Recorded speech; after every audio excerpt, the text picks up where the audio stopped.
Good evening. My name is Karen Brown, and I'm here to represent the Negro Ensemble Company in a very, very exciting and innovative project that we are doing tonight. A few little things that I'd like to talk to you about tonight. One of the things I wanted to mention, and something that I felt absolutely the need to do, we are dedicating this particular project to Charles J. Weldon. On December 7th, 2018, the Negro Ensemble Company lost Charles. He had been the company's artistic director since 2005.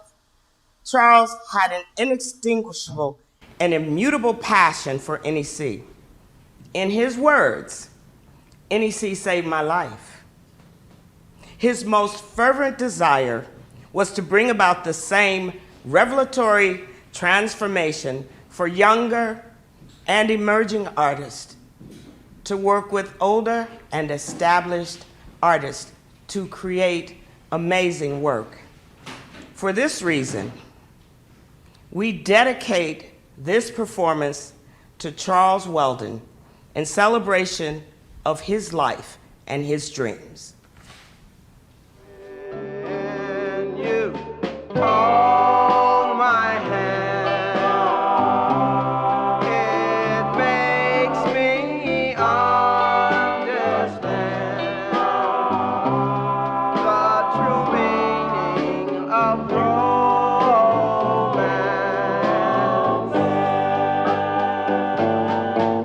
I dreamed last night that I was by your side, but then I knew that it was just a lie. So darling, hurry home. It makes me feel alone to know that you are far away, and you hold my hand.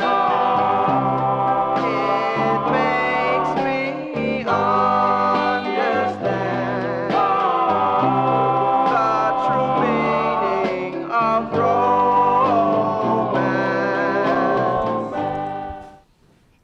Our host tonight is an amazingly talented actor who has been around NEC for many years.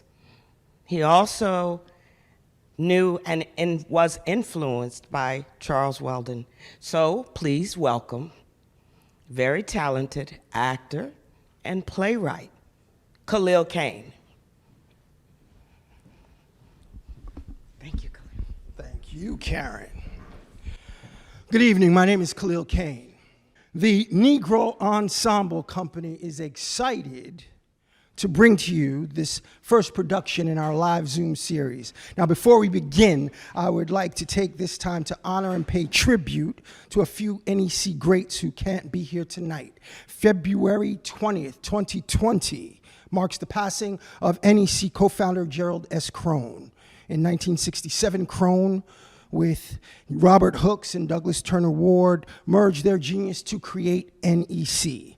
The creation burst into reality with significant funding from the Ford Foundation and an amazing 16-member array of talented actors, a wealth of designers, technical artists, playwrights, and administrators. To Mr. Crone, we say thank you and rest well.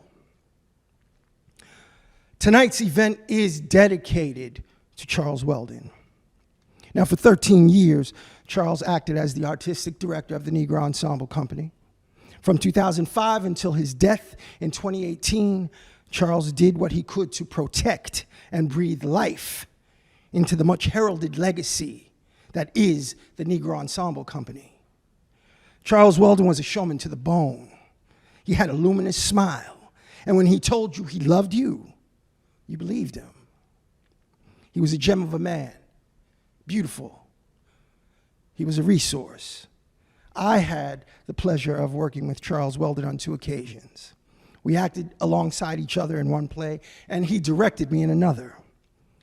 Charles reinforced in me what an honor and a privilege it is to light up a soul with what we have to offer as performers.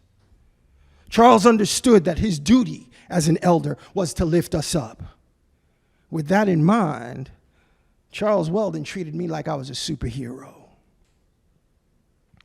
He knew that as a black man and as an artist here in the good old US of A, that is exactly what I needed.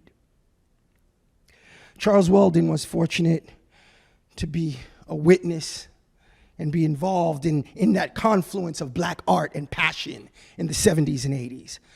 Charles wanted that for us. He did what he could. He gave his life to that end. Charles Weldon, June 1st, 1940 to December 7th, 2018. He was the real deal. I loved him. He's missed. Now tonight, we have 6 short pieces that we feel will be very entertaining. So sit back at your house and enjoy.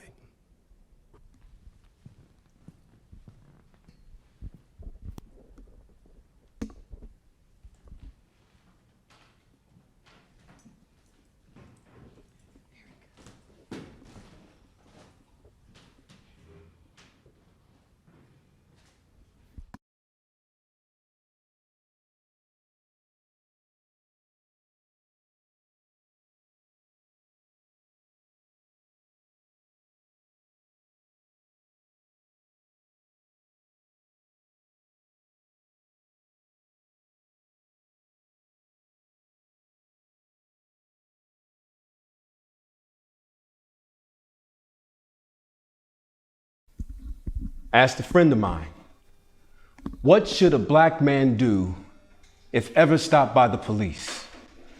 My friend, a highly ranking police officer, said, do whatever the police officer tells you to do. I said, but what if the police officer's wrong? He said, do whatever the police officer tells you to do. Avoid the conflict. See, the police own the circumstances. You can work out the ethics later in court. It seemed like sound advice. Except for George Floyd, there is no later in court. He's dead. He was arrested, restrained, handcuffed, and choked to death by a cop's knee on his throat. 3 other guardians of the public order held George Floyd down as he was killed. I wonder what advice my friend would give after that. You know, people identify with George Floyd, mainly black people and concerned white people. They have their knees on all of our throats. We are all being choked. I can't breathe. I mean, not really. We have choices. George Floyd was immobilized, cuffed, face down on the ground. He couldn't breathe. He didn't have a choice. All he could do was beg to be allowed to breathe. He asked for his mother. You know, we are no better than those 3 other officers at the scene of the crime, accessories to murder, or rather, maybe like the bystanders, you know, eyewitnesses to the crime, asking the police for leniency while taking cell phone videos. Still, the primary offense isn't the lynching of George Floyd, but rather our compliance to white supremacist beliefs that generate these types of atrocities. Stifled by racism, breathing becomes very difficult. Most men my age or older know the story of Emmett Till. In 1955, Emmett and I were teenagers on the south side of Chicago. We all had family from Mississippi, the Mississippi Delta. And as is customary, every summer we would go down to visit that family. Emmett would visit his uncle in Money, Mississippi. He was kidnapped, tortured, and mutilated by a gang of white men. Jet, a black magazine, published a picture of his mutilated body. My mom forced me to go to the viewing. Thousands of us cascaded in front of Raina's home to pay our respects and to view the remains.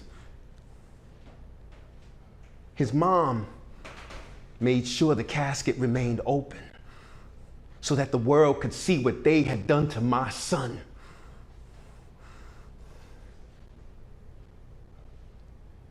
Those desecrated remains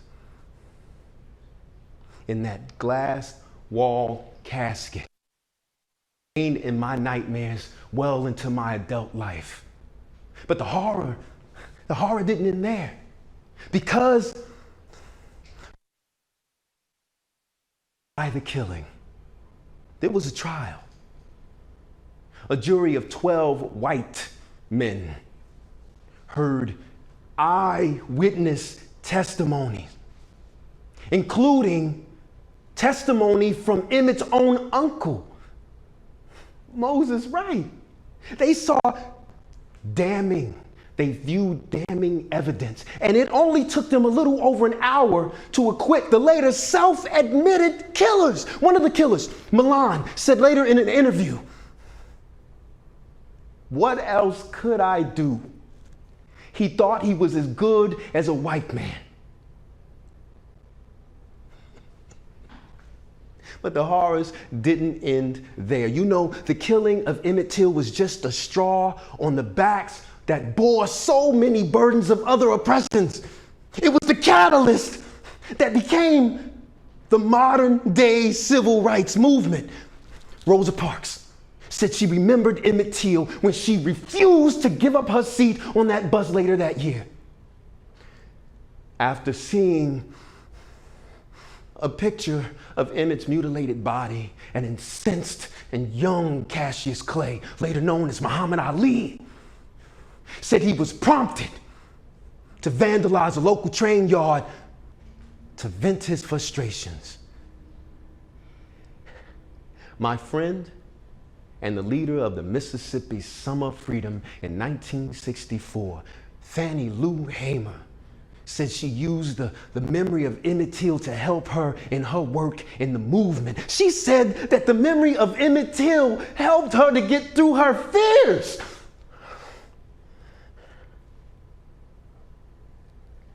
You know, the most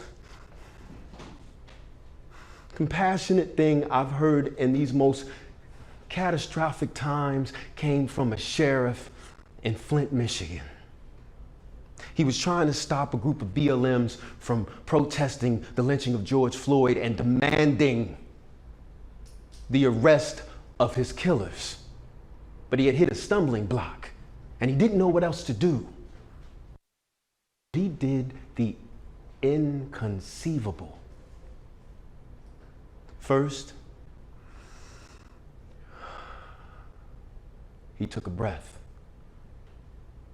Then, he took off his helmet. Then he put his riot control rod down. And then he joined the protesters. He showed us what we all need to do. We all need to remove our helmets, because when we remove our helmets, we see that we are all just like each other, humans in need of help. When we put our clubs down, we have to find alternative ways to communicate. And when we communicate, we find compassion, love, and understanding. And then we all need to just take a breath. Then and only then can we together move forward towards justice.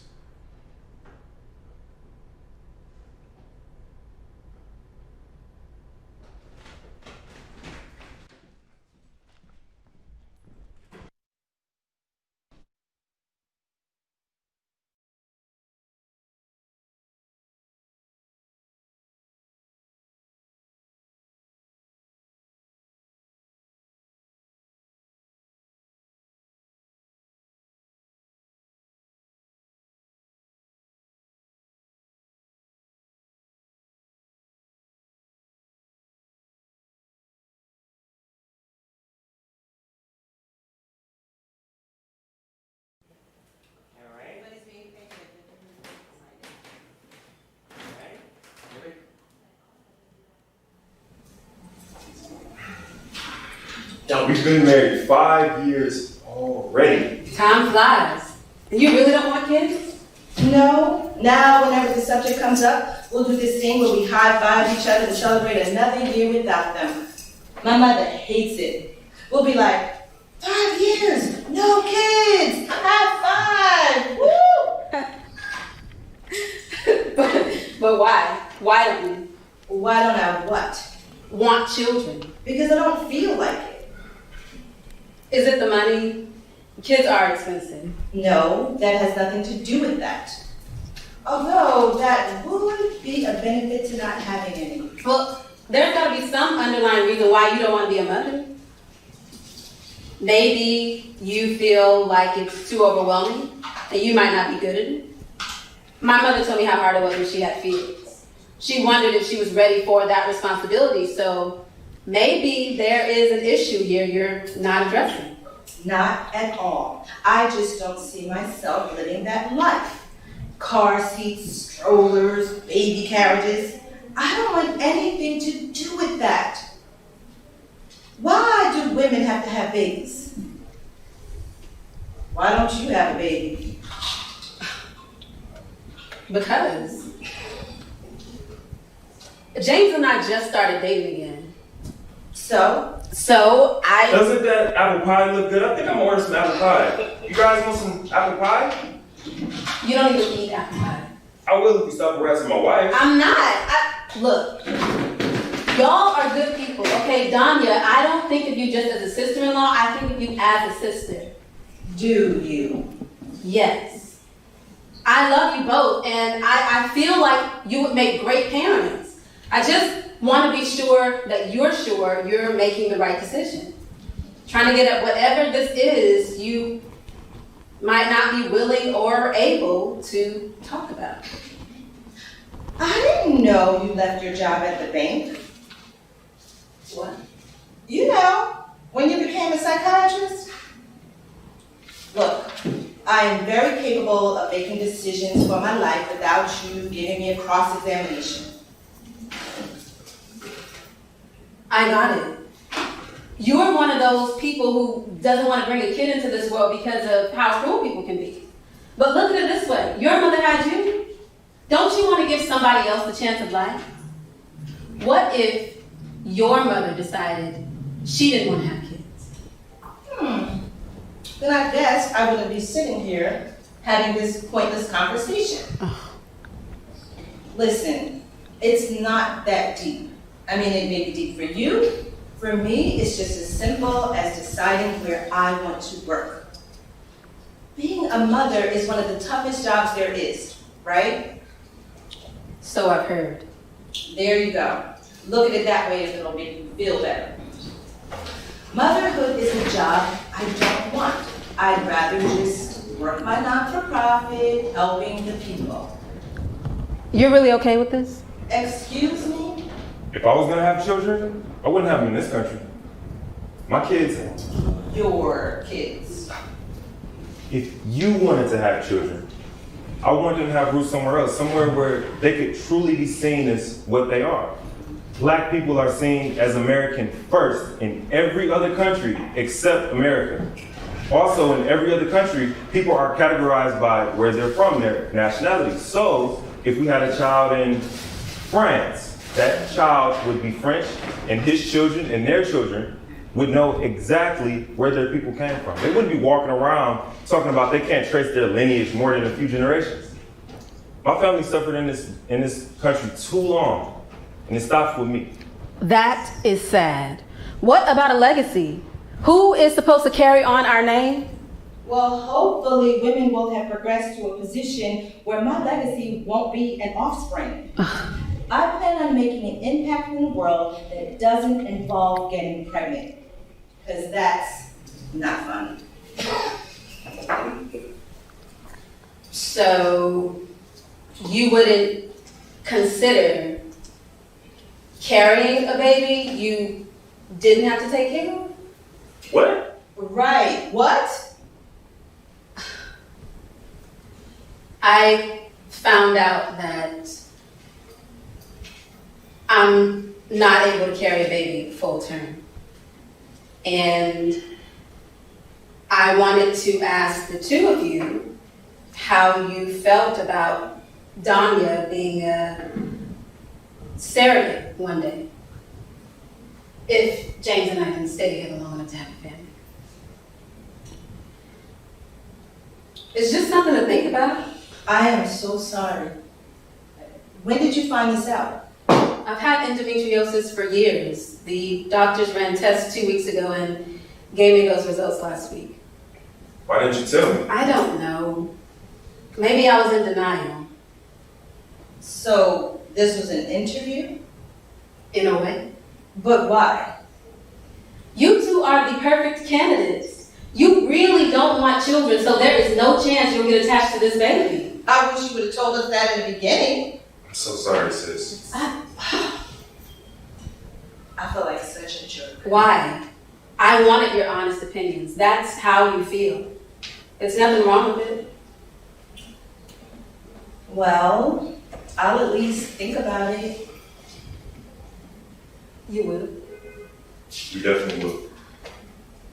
You do know that I think of you as a sister too, right? You do. Of course.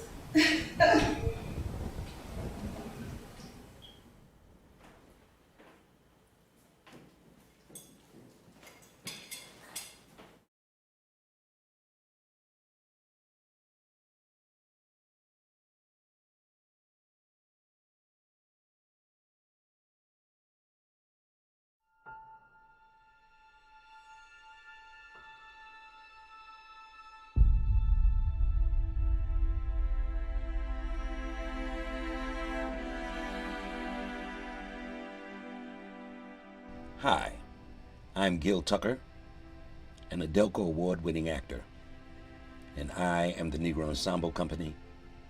I am also the Black Spectrum Theater Company, and it all began for me with the Billie Holiday Theater Company's first love in 1973.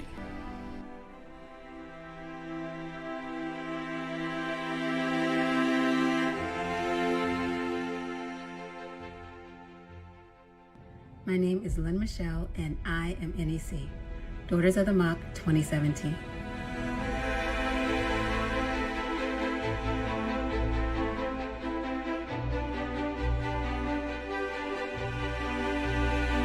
Hi, my name is Claudia Nell McCoy, and you might remember me from the Negro Ensemble Company's 2017 award-winning production, Daughters of the Mock. I am an award-winning actress, and I am NEC.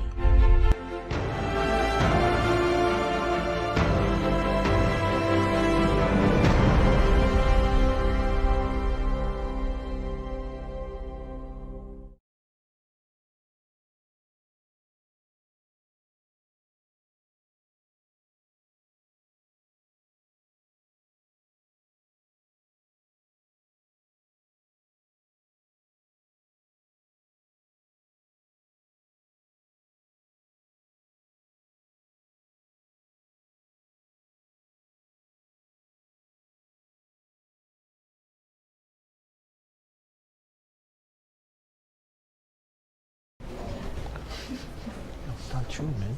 That's not true. It is. No, it's not. No, it is not. Look, all right, my parents came from El Salvador to get away from revolution. That madness was because of the reactionary. No, but you can't expect people escaping counter-revolutionary violence to then come here and be part of a rebellion. In my doctoral thesis, I argue that same oppression, same injustice, same reactionary violence is happening in this country. We're pre-revolution. How can it be reactionary? The insatiable needs of capitalism are creating the same economic desperation in the heart of the empire that it has created our economic colonies and will force all the workers here at home to slap that ass.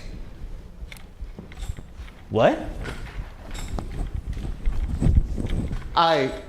I mean, even Milton Friedman admitted that capital lives off the labor of others.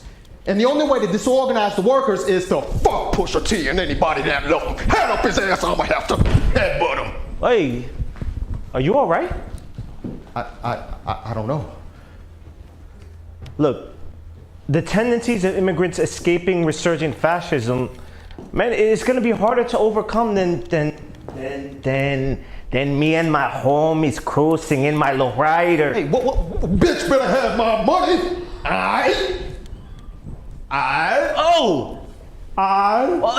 What happened to your L's? You know, maybe you should sneak across the border with heroin on your back and cristal up your ass. Nigga! Bitch! Ay, órale. Nigga. Órale.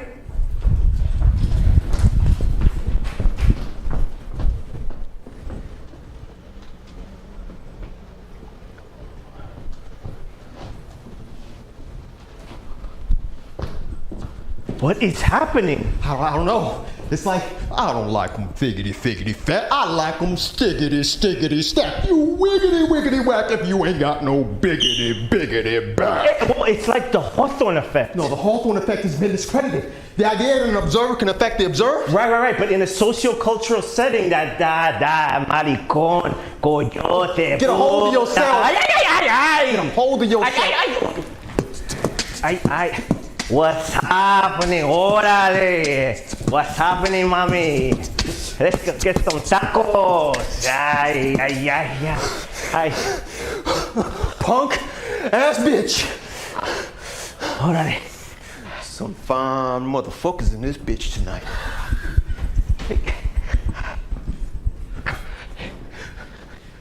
Órale.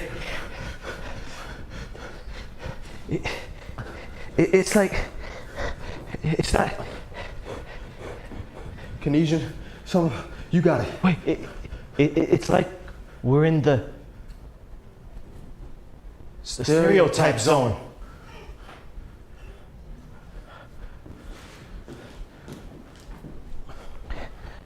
The inherent economic injustice in post-Keynesian capitalism contributes to the economic, political, psychological degradation of the working class. Oh, mamá, ándale, órale, ay.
Tell me, how was business tonight, Queen? It was fine, Jack. Fine. Fine. Do you love me, Queen? Would I work for you if I didn't? Bitch, would you work for me if you did? Heard about King tonight? I don't want to talk about it. Your highest paying customer gets stretched out and found burning in an alley and you don't want to talk about it. Notably interesting. It's none of my business. Plus, I heard it was Ace that did the job. I guess you were close enough to hear that, huh? Notably interesting, seeing that Ace was found burning in his car on 138. Spying on the neighborhood now or spying on me? One of those is my hobby, the other is my job. Now you tell me which one is which. Isn't your job supposed to be to love me, to protect me, to give me a home, to feed me? Or is it to tax me, to call me home like the dogs, and that's only when you need me? Go ahead, get it out of your system, Queen. Fuck you, Jack. Give it to me. You think you fucking know everything. You think you know me, you think you know yourself, you think you know this block, you think you know Harlem, you think you know New York City. Nigga, I bet you think you know the world because you tax too few girls. You think you a king. I'm Jack. I don't think I want to be king right now. Motherfucker, you don't want to be Ace either. Is that right? Sit your ass down. Look here. Listen to me and listen to me good. When my daddy taught me the game, he told me 2 things about women. The 2 things I would never need to know about y'all kind. The first, all y'all want to feel the heat of love. The second, any woman will burn anything down and anyone to feel it. You think I did it, don't you? Why would I burn a man who I never loved? So the flames will open the eyes for the man you do. Don't feel bad for me, because I'm out here tricking. Don't feel bad for me because I'm in the dark. I may be in the dark, but at least I'm not alone. There's plenty of folks in the darkness, from the whores, to the pimps, to the players, to the addicts, to the drug dealers, to the babies who can't find their mamas, and the babies who don't know where their daddies are at. The darkness is a dark place, nigga. Full of dark people that have been held captive too long, hung too long, shot too long, poured too long, cheated and beaten too long, broken too long. The dark place called home by dark people, called home too long. I'm home, nigga. I'm home, nigga.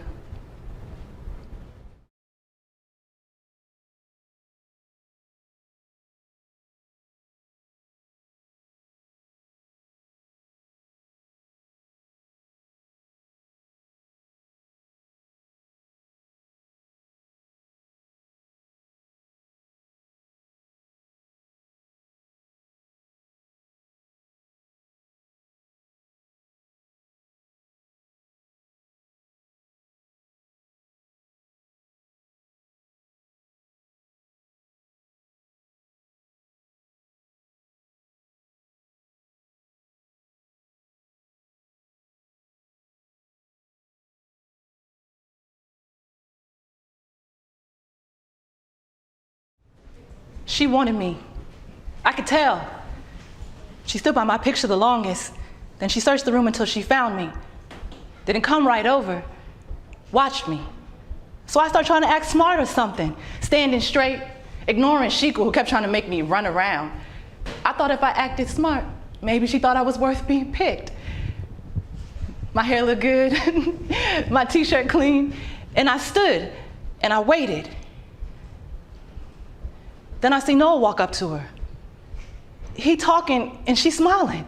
So I got mad. She fall for smelly old Noah, then she ain't the mama for me. So I raise my chin and I pay her no mind. Then it come to me. No one was gonna pick me. No one was gonna make me a part of their family. So I decided right then, I'll be my own family. I'll be my own mama, my own papa, even my own sister, and I didn't want no brother. And then that lady left. Just left. Didn't pick Noah or no one. Why she come then? Just to look at photos of us black kids? My picture in the art gallery make her no mind. I lived in Overtown, where my mom was kin until last year. And then they threw me out, like litter. They needed the room, they say. So I put my stuff in a paper bag and I left. I've been there 2 years. 2 years I'd be hanging around, picking up stuff, doing chores. And when I left, no one even looked up. I look back and no one even noticed I'm going. Could I be that small so no one even hears me go? I slammed the door so they know. I thought maybe somebody yelled at me for that, but then nobody say nothing. I was just a ripple in their lives, moving along, never making no impression.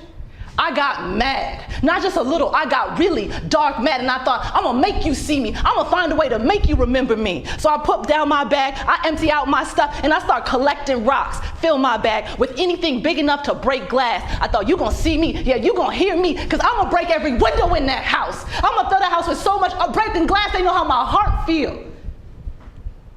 So I climb up the sea grape by the empty porch. I sat in the saddle of the branches and I let loose one after the other. And I'm hooping and hollering and I start to hear yelling from inside the house. And just as Aunt May comes to the door, I lob one big rock and it lands on the porch right in front of her. And everybody else be ducking, looking for cover, but not Aunt May. She marched to the base of the tree and she look up at me and she say, what you do that for? What you want? And I stop my hooping and hollering and I look her right in the eye and I say, I wanna be like everybody else. Why I ain't got no folks, huh? Why a throwaway kid? And she say she keep me if she could, but Uncle be sick, and she can't keep me and Uncle too. And I say, let me help. Let me be a part of the bad times better than no times. And I'm crying and my face be wet, and I come to see this ain't the place for me. So I drop my bag, I climb down, I empty out the rocks, pack my stuff up, and I walk to the long end of the drive. And my face be wet, but they can't see. They see my back, which is straight. They see me moving away and not looking back. I'm thinking, this is the way I protect myself. Eyes straight ahead, standing tall. This be the way I go through life. And then I notice, I like the way this feels. I like standing tall. I like myself.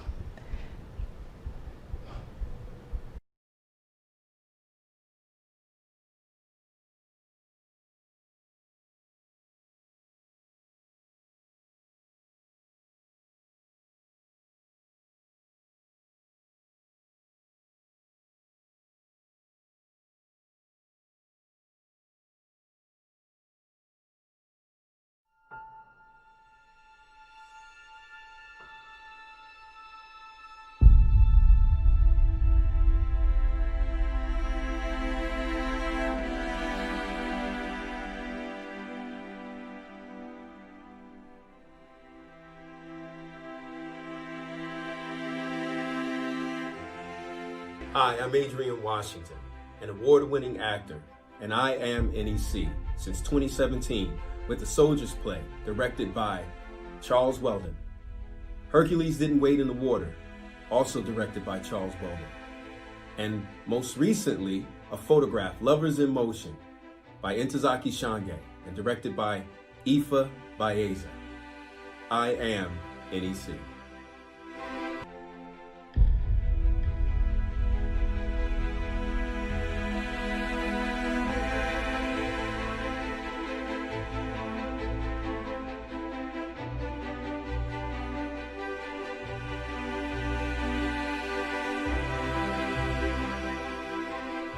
Hi, I'm Marc, and I am NEC.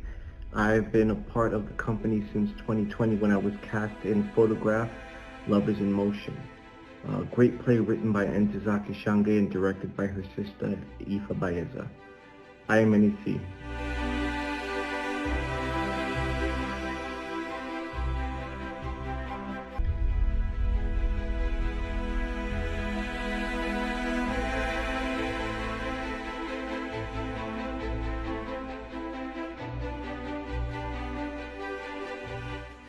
My name is Ryan Desaulniers, and I am NEC. I was in 2019's production Imminently Yours, written by Karima, and will also be in Negro Ensemble Company's 5-minute play competition this June 26th.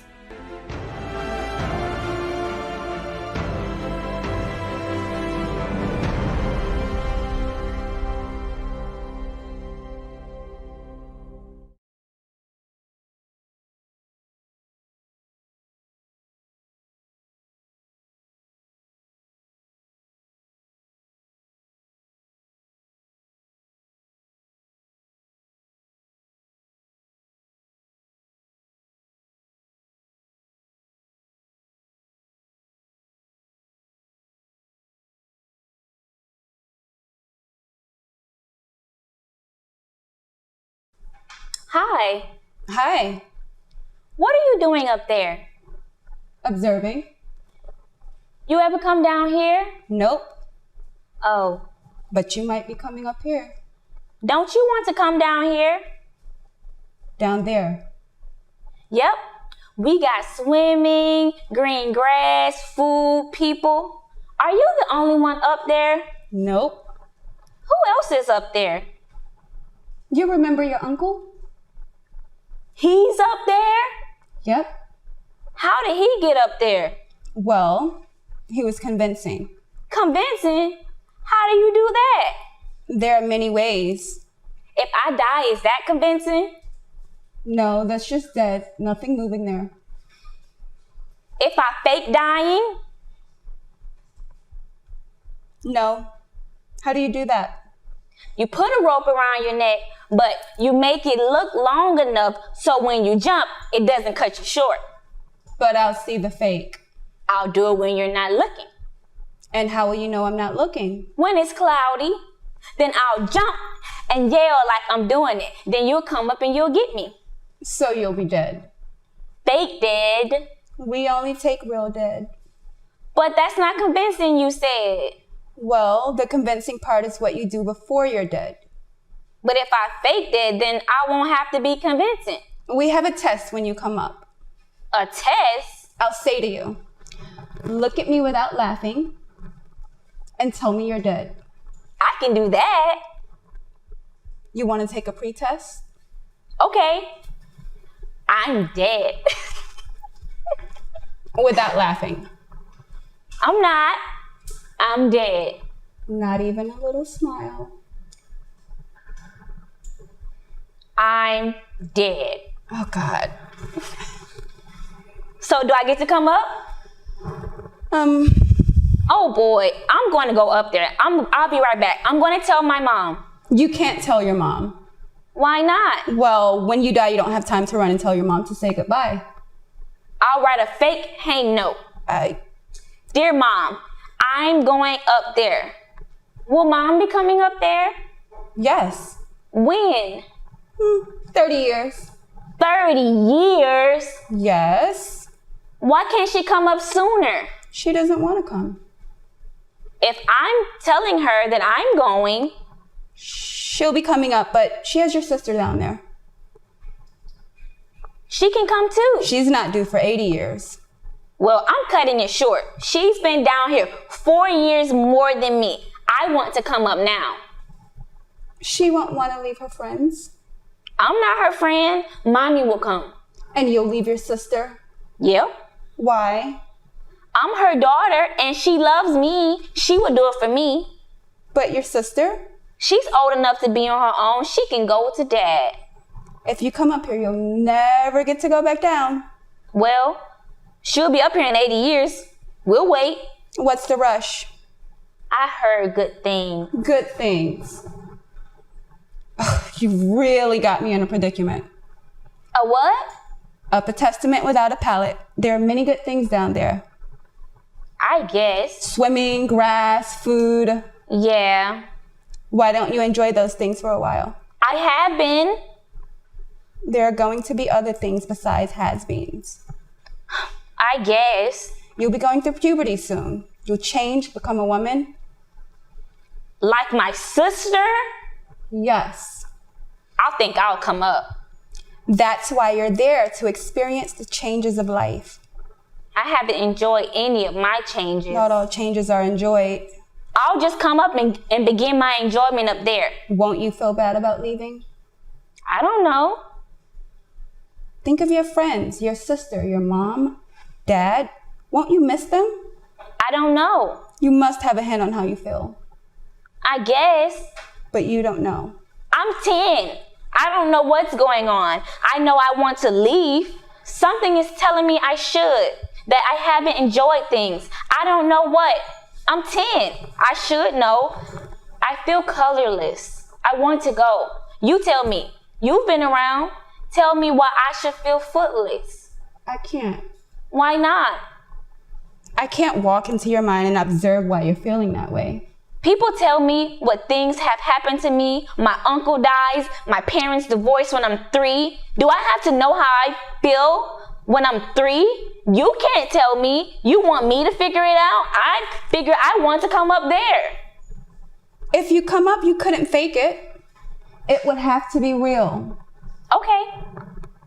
What if I told you it will all work out in the long run? The road will work out? I love you. God loves you. God? Yes? Will you love me all the time? Always. Funny. What? This rope. What? I don't feel up to it right now. Hey, you feel like jumping rope? No, just. I'm tired. God, me too. Talk to you in the morning? Yep. Say hi to my uncle. I will. Who loves you? God. God. God. What a night.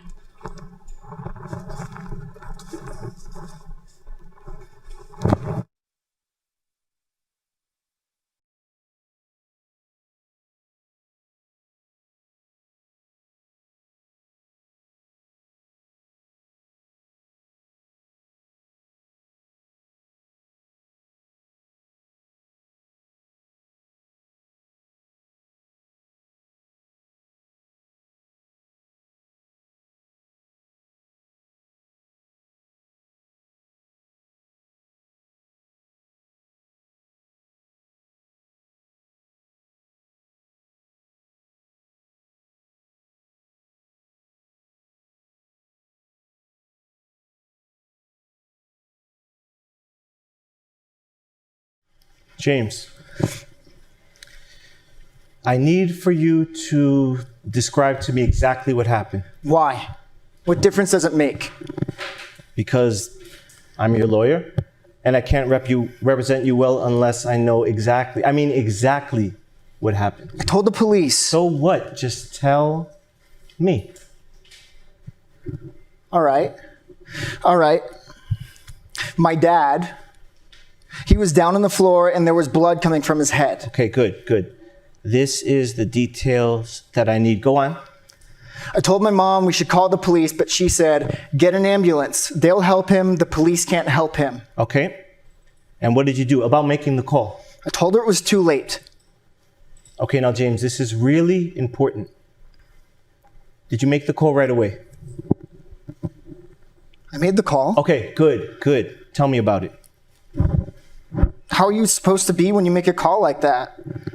You know, I actually wondered what voice would be best, like panic, devastation.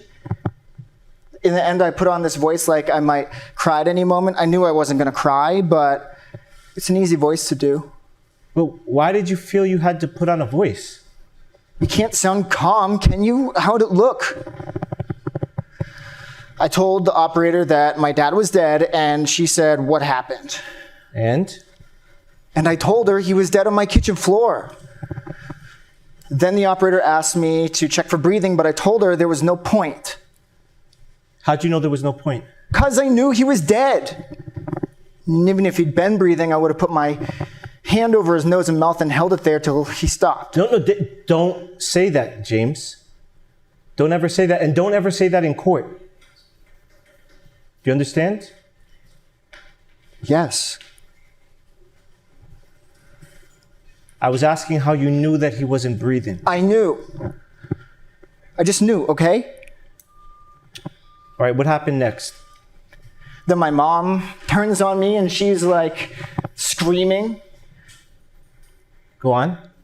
She says, this is all because of you. What did she mean this is all because of you? I always got the blame. Every day ended the same. He'd say he was sorry he hit her, but didn't she see that this was all my fault? Didn't she see that if she showed him more respect and spent less time on me, then things would be different? So she'd clean up her cuts or change her ripped clothes and tell him he was right. She'd tell him I was a bad kid and that she put him first. She'd say, "You know how much I love you, Rob?" And he'd say, "You need to show me." And you say he would act like this often? When he wasn't there, Mom told me that Dad was under pressure. She'd say I actually was a really good kid and that Dad would change, but I knew he wouldn't. He beat her almost every night. And she told you not to tell the police? She made me promise not to tell anyone what he was like. Well, what did you tell the officer? That we argued, me and Dad. And? And that I hit Dad with a hammer. Right, but did you tell him why, James? What, because he hit Mom? No. James, your mother is saying that her relationship with your father was good. I know. That's my mom. James, I will give you the best defense that I can, but the jury's going to hear that a teenager lost it with his father and killed him with a hammer. I mean, do you understand what you're facing? Yes. James, you'll go to jail. Is there anything that you can let me tell the court so that maybe they can see why you did what you did? He's dead. It doesn't matter now, does it? You'll get a minimum 10 years. You know, but if we can show mitigation... For the first time in my life, I know that my mom is safe, and that's a price worth paying, isn't it? James, you have to tell the court about your father's violence. I can't. My mom couldn't handle it. She's not the one going to jail. I won't break my promise. But I don't understand why.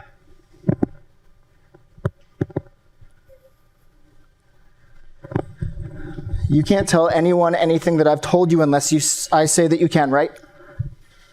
Right.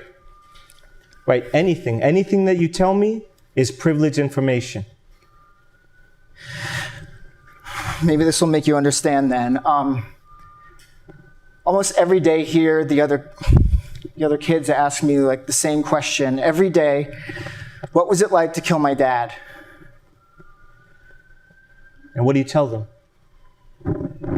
I don't tell them anything because I don't know. But maybe someday my mom will tell me.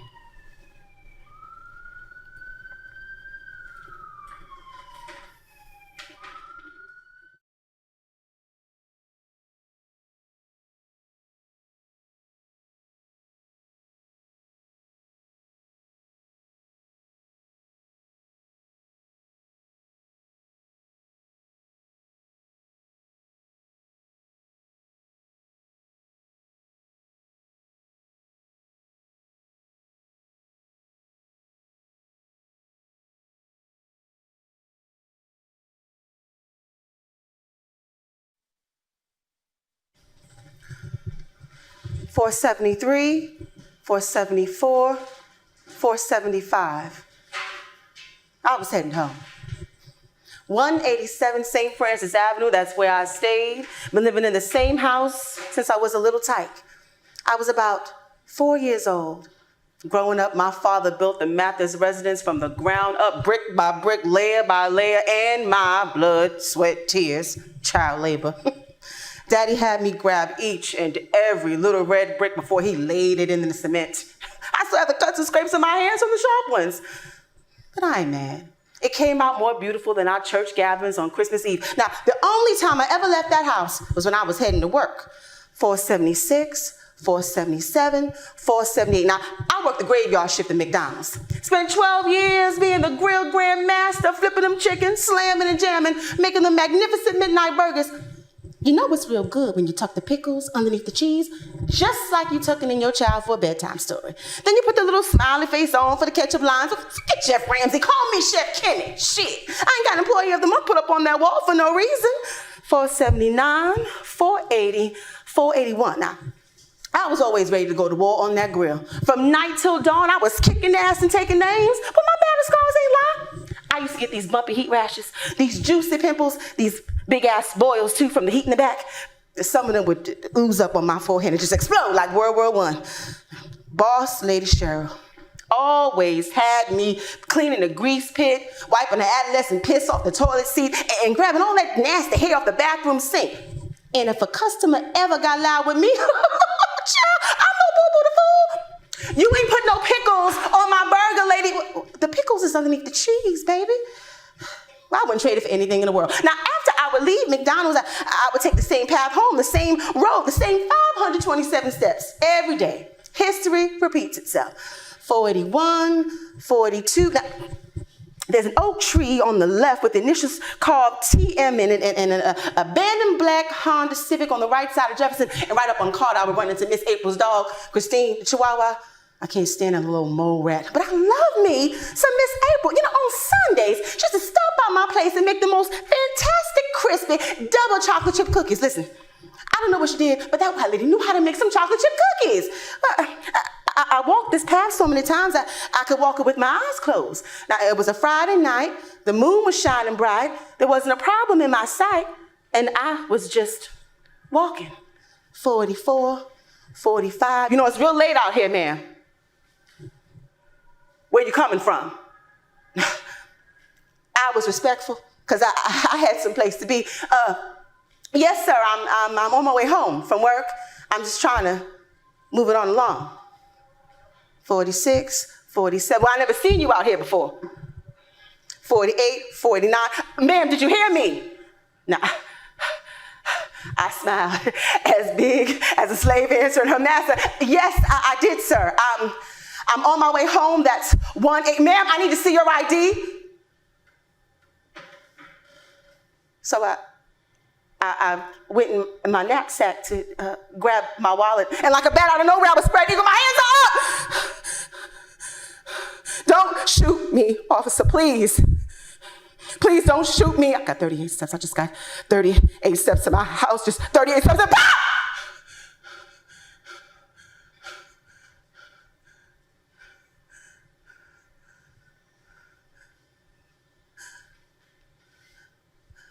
I went blind that night. Once a year, I walk this path just to relive the good old days. I just came back from smelling those McDonald's burgers, but I can't get by the grill though.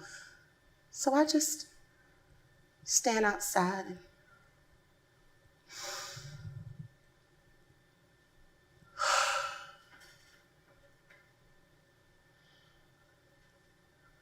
those burgers just don't smell the same.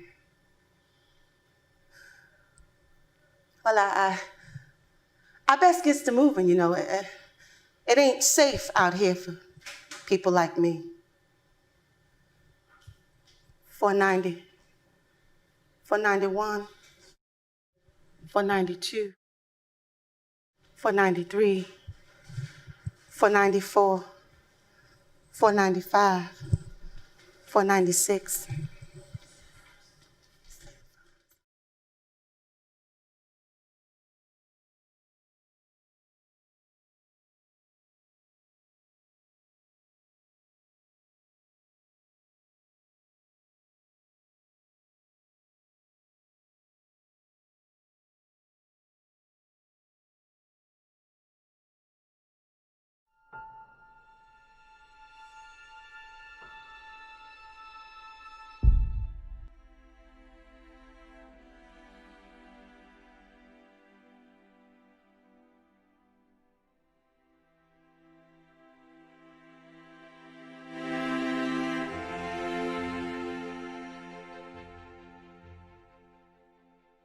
Hi, I'm Marissa Smith, and I am the Negro Ensemble Company, Day of Absence 2016 and Poetry Slam 2020.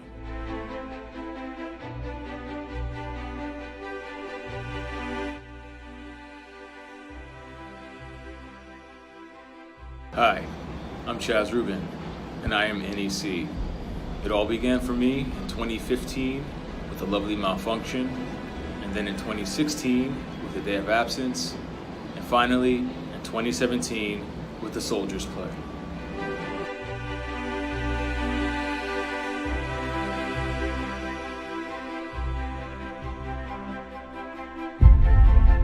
Hi, I'm Edith Jason, and I am NEC. I've done A Lovely Malfunction 2016, Daughters of the Mock 2017, and Eminently Yours 2019, all at the Negro Ensemble Company.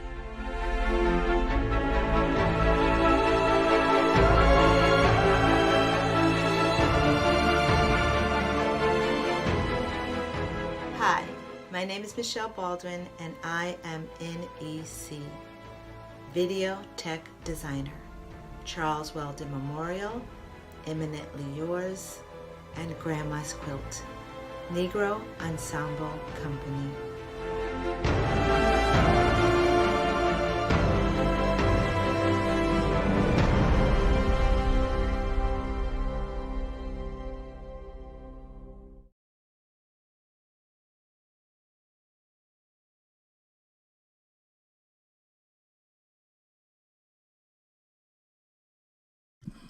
Thank you for riding with us tonight, people.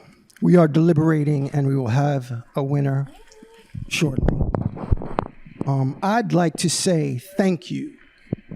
It's part of why I showed up tonight, so that I could say thank you. Firstly, I would like to thank Clayton Banks from Silicon, Harlem, who made a donation that made it possible for the company to get paid.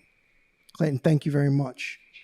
Also, over a almost 30-year career in the entertainment industry for myself, I would like to say thank you to the Negro Ensemble Company. I would quickly like to list alumni from NEC that I personally have worked with. Charles Fuller, Paul Carter Harrison, Jack A. Harry, Samuel L. Jackson, Kim Weston Moran, Felicia Rashad, Michelle Shea, Giancarlo Esposito, Douglas Turner Ward, Denzel Washington, Charles Weldon, and Allie Woods. These are all beautiful artists that helped mold me into who I am. While I'm here, I would like to say that Black people in the United States of America are extraordinary. Slowly but surely, we continue to advance towards our rightful place, even in the face of our inalienable rights being held hostage. The privacy of our suffered experience no longer kept neatly intact. So now what? Where is that vehicle to take us to the promised land? That promised utopia of freedom and civility. That vehicle must be created by us, or we will continue to sit in our designated place. We have waited with patience and great restraint. It is obvious to me that equity will not be forthcoming. But I see every day can only be overcome through expression, creation. I'm an artist, an actor, a writer, a poet. I have lived my entire adult life in search of that vehicle that will transport me from my circumstance of oppression. Here I stand in the shadow of the Negro Ensemble Company with hope and longing. My wish being that this shadow will grow into a great looming shade, offering relief from this heat, relief for generations to come.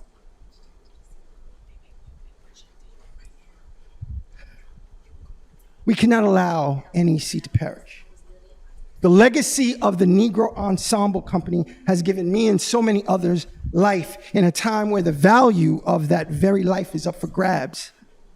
We must claim ownership of our legacy. Charles Weldon, rest his soul, gave his life to the survival of this company. The question now is, what are we willing to do?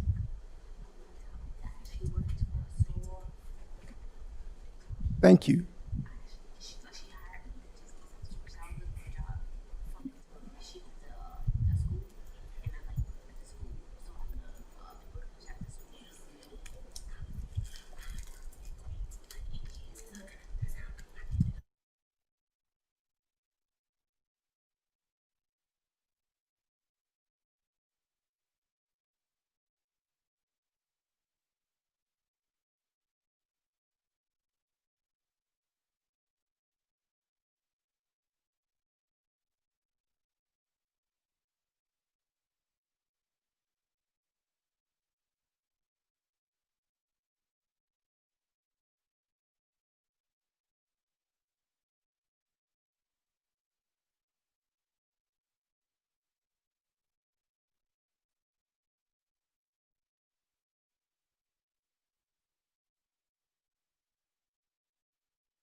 Hello. So Clayton, I didn't hear who won. Did we have an announcement?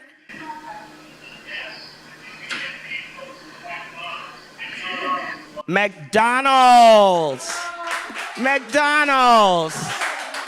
Yes. So what I want to do now is say thank you, because the actors worked very, very hard for very, very little money. And so did our tech people and all of our crew. So I just want to say thank you to everyone, and thank you to all of you who came in to see it. And thank you very much for the judges.